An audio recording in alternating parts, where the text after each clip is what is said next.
ప్రతిపక్షం బలంగా ఉన్న జిల్లాల్లో కర్నూలు ఒకటి. గత ఎన్నికల్లో ఇక్కడ ఫ్యాన్ గాలి జోరుగా వీచింది. మెజారిటీ స్థానాలు కైవసం చేసుకుంది. ఈసారి ఎలాగైనా వైకాపాపై పైచేయి సాధించాలన్న లక్ష్యంతో తెలుగుదేశం వ్యూహాలకు పదును పెడుతోంది. ఇప్పటికే జిల్లా రాజకీయాల్లో రెండు బలమైన కుటుంబాలను ఏకతాటిపైకి తెచ్చిన తెలుగుదేశం పార్టీ రెట్టించిన ఉత్సాహంతో ముందుకు సాగుతోంది. సంక్షేమ పథకాల జోరు కూడా తమకు కలిసొస్తుందని లెక్కలు వేసుకుంటోంది. గతంలో కంటే ఎక్కువ సీట్లు సాధిస్తామని ఫ్యాన్ పార్టీ ధీమాగా ఉంది. కర్నూలు కొండారెడ్డి బురుజుపై జెండా ఎగరేయాలని ప్రధాన పార్టీలు పోటీ పడుతున్నాయి.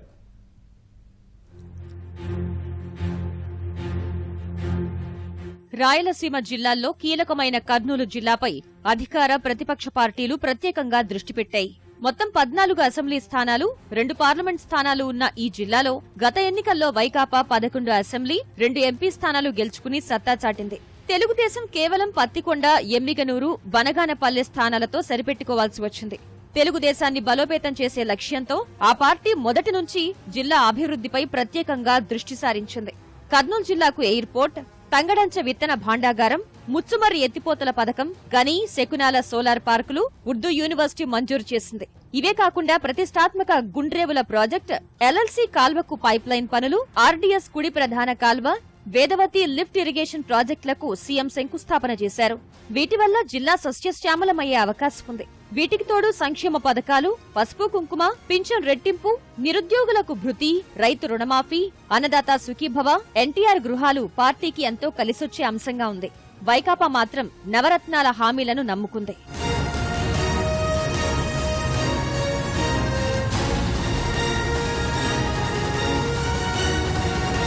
గత ఎన్నికల్లో దెబ్బతిన్న తెలుగుదేశం ఈసారి 14 అసెంబ్లీ, 2 పార్లమెంట్ స్థానాలను కైవసం చేసుకోవాలన్న లక్ష్యంతో వ్యూహాలకు పదును పెడుతోంది. ఇప్పటికే కేఈ కృష్ణమూర్తి కుటుంబం తెలుగుదేశంలో కీలకంగా వ్యవహరిస్తోంది. మరో బలమైన కోట్ల కుటుంబం సైతం కోడుమూరు వేదికగా సీఎం సమక్షంలో తెలుగుదేశం పార్టీ కండువాను కప్పుకుంది. 2 బలమైన వైరు కుటుంబాలు ఒకే పార్టీలో కొనసాగడం ఓ చరిత్రగా రాజకీయ విశ్లేషకులు భావిస్తున్నారు.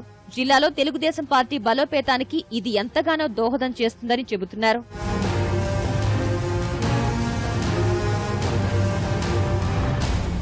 కర్నూలు జిల్లాలో మరో బలమైన రాజకీయ కుటుంబం తెలుగుదేశం పార్టీలో చేరనుంది. పాణ్యం వైకాపా శాసనసభ్యురాలు గౌరు చరిత దంపతులు వైకాపాకు రాజీనామా చేశారు. త్వరలో ముఖ్యమంత్రి చంద్రబాబు సమక్షంలో తెలుగుదేశం పార్టీలో చేరనున్నట్లు ప్రకటించారు. ఎన్నో ఏళ్లుగా వైఎస్ కుటుంబానికి ఎంతో దగ్గరగా ఉంటూ పార్టీలోనూ కీలకంగా వ్యవహరించిన గౌరు కుటుంబం వైకాపాను వీడటం ఆ పార్టీకి నష్టం చేకూర్చే అంశం. ఈ పరిణామం తెలుగుదేశాన్ని మరింత బలోపేతం చేయనుంది. గౌరు కుటుంబానికే తెలుగుదేశం పాణ్యం టికెట్ ఇచ్చే అవకాశం ఎక్కువగా ఉంది. వైకాపా తరపున ఇప్పటికే కాటసాని రామ్ భూపాల్ రెడ్డికి టికెట్ దాదాపు ఖరారైంది. ఇక్కడ పార్టీల మధ్య గట్టి పోటీ ఉండే అవకాశం ఉంది. కొన్ని పరిణామాల వల్ల మళ్ళీ మీకు ఎమ్మెల్సీగా ఇవ్వడం జరుగుతూ ఉంది అని, ఎమ్మెల్యే టికెట్ లేదు అని చెప్పడం జరిగింది. మాకు మా వర్గాన్ని, మా కార్యకర్తలను కాపాడుకోవాలి అన్న ఉద్దేశంతోనే వైఎస్ఆర్ కాంగ్రెస్ పార్టీకి అలాగే ఎమ్మెల్యే పదవి కూడా నేను రాజీనామా చేస్తా ఉన్నానని మీకు అందరికీ తెలియజేస్తా ఉన్నాను. నేను ఇండిపెండెంట్గానే పోటీలో ఉంటాను. వదిలేదైతే ఏం లేదు. ఒకసారి తెలుసో తెలకనో ఉండకుండా పోయినా, సో తర్వాత ఇబ్బందులు అనేది చూసినాం కాబట్టి ఖచ్చితంగా ఉండాలనే నిర్ణయానికి అయితే ఉన్నాం. మా పార్టీ పరిస్థితి బ్రహ్మాండంగా ఉంది. ఏం దాని గురించి ఆలోచన చేయాల్సిన అవసరం లేదు. ఏ నాయకుడు ఏ పార్టీలో చేరినైనా కూడా అల్టిమేట్గా ప్రజాబలం ఉండాలి.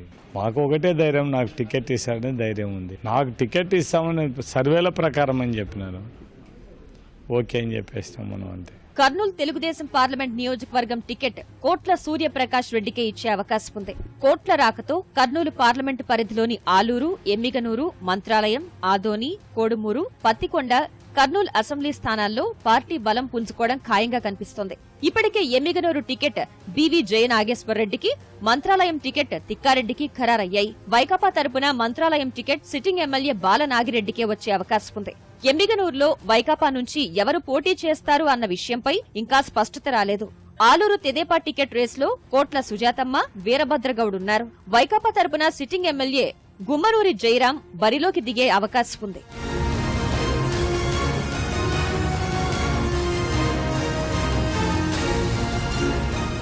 ఆదోనిలో తెలుగుదేశం మాజీ MLA Meenakshi Naidu, Vaikapa sitting MLA Sai Prasad రెడ్డిని బరిలోకి దింపే అవకాశం కనిపిస్తోంది. పత్తికొండ నుంచి ఇప్పటికే తెదేపా అభ్యర్థిగా కేఈ కుమారుడు శ్యాంబాబు పేరు ఖరారైంది. వైకాపా తరపున కంగాటి శ్రీదేవి బరిలోకి దిగనున్నారు. తెలుగుదేశం కోడుమూరు టికెట్ను మణిగాంధీకి కేటాయించే అవకాశం ఉంది. వైకాపా తరపున మాజీ ఎమ్మెల్యే మురళీకృష్ణకు టికెట్ ఇచ్చే విషయంపై స్పష్టత లేదు. కర్నూలు అసెంబ్లీ తెలుగుదేశం టికెట్ కోసం ఎస్వి మోహన్ రెడ్డి, టీజీ భరత్ పోటీ పడుతున్నారు. వైకాపా మాత్రం ఇక్కడ మైనార్టీలకు సీటు కేటాయిస్తామని చెప్తోంది. ప్రస్తుత నియోజకవర్గ ఇన్ఛార్జ్ హఫీజ్ ఖాన్ రేసులో ముందున్నారు. కర్నూలు పార్లమెంట్ తరపున వైకాపా అభ్యర్థి ఎవరు అనే దానిపై ఇంకా సస్పెన్షన్ వీడలేదు.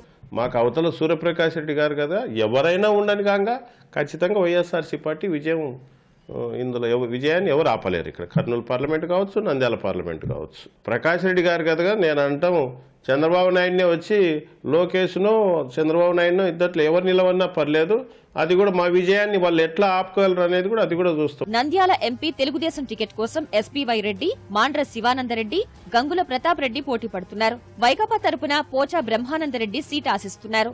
నంద్యాల తెదేపా అసెంబ్లీ టికెట్ రేసులో సిట్టింగ్ ఎమ్మెల్యే భూమా బ్రహ్మానందరెడ్డి, ఏవి సుబ్బారెడ్డి, ఎస్పీవై రెడ్డి అల్లుడు శ్రీధర్ రెడ్డి ఉన్నారు. వైకాపా శిల్పా మోహన్ రెడ్డిని బరిలోకి దింపే అవకాశం ఉంది. ఆళ్లగడ్డలో తెదేపా తరపున భూమా అఖిలప్రియ పోటీ చేసే అవకాశం ఉంది. ఇక్కడ వైకాపా తరపున గంగుల ప్రభాకర్ రెడ్డి కుమారుడు బ్రిజేందర్ రెడ్డి పోటీ చేసే అవకాశం ఉంది. బనగానపల్లి నుంచి తెదేపా తరపున sitting MLA BC Janardhan Reddy పేరు ఇప్పటికే ఖరారు కాగా, వైకాపా తరపున కాటసాని రామిరెడ్డికే టికెట్ అవకాశాలున్నాయి. డోన్లో ఇప్పటికే తెలుగుదేశం తరపున కేఈ ప్రతాప్ అభ్యర్థిత్వం ఖాయమైంది. వైకాపా తరపున బుగ్గన రాజేంద్రనాథ్ రెడ్డికి అవకాశం ఉంది. శ్రీశైలంలో తెదేపా తరపున బుడ్డా రాజశేఖర్ రెడ్డి, వైకాపా తరపున శిల్పా చక్రపాణి రెడ్డి పేర్లు వినిపిస్తున్నాయి.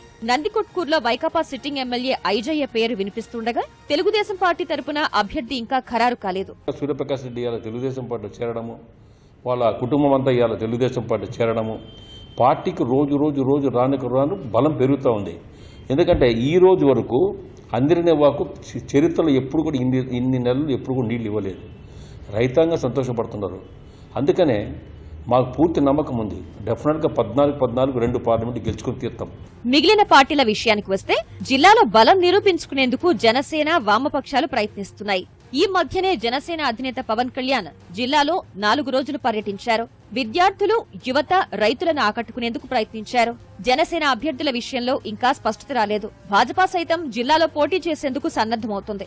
కాంగ్రెస్ పార్టీ కూడా ఇప్పటికే జిల్లాలో పోటీ చేయదలుచుకున్న అభ్యర్థుల నుంచి దరఖాస్తులు ఆహ్వానించింది. కోట్ల సూర్యప్రకాష్ రెడ్డి కాంగ్రెస్ పార్టీని వీడటం వల్ల ఆ పార్టీ బలహీనంగా కనిపిస్తోంది. ఎంతసేపు కబంధ హస్తాల్లో, కుటుంబ హస్తాల్లో, కుటుంబ కబంధ హస్తాల్లో రాజకీయం నలిగి ఇనుప గుప్పెట్టలో నలిగిపోతా ఉంటే, యువత జనసేనకి గుండెలు బద్దలు కొట్టుకుని ఈ రోజున వస్తున్నారంటే స్వేచ్ఛ కావాలి, పక్షిణితం మీద నుంచి అధికారంలో మార్పు రావాలి. ఇంకా కోట్ల వెళ్ళడం వల్ల కొంతమంది దూరంగా ఉన్న వాళ్ళంతా కూడా పార్టీలోకి రావడానికి సిద్ధంగా ఉన్నారు. చాలామంది వచ్చారు కూడా.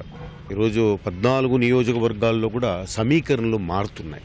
కర్నూలు పార్లమెంటు కానీ, లేకపోతే నంద్యాల పార్లమెంట్లో కానీ మేము ఈక్వేషన్స్ కరెక్ట్గా ప్లాన్ చేసుకొని ముందుకు పోతున్నాం. అన్ని ప్రధాన పార్టీలు బరిలోకి దిగి తమ బలాన్ని నిరూపించుకునేందుకు సర్వశక్తులు ఒడ్డుతున్నాయి. ప్రధాన పోటీ మాత్రం అధికార, ప్రతిపక్ష పార్టీల మధ్య మాత్రమే ఉండే అవకాశం ఉంది.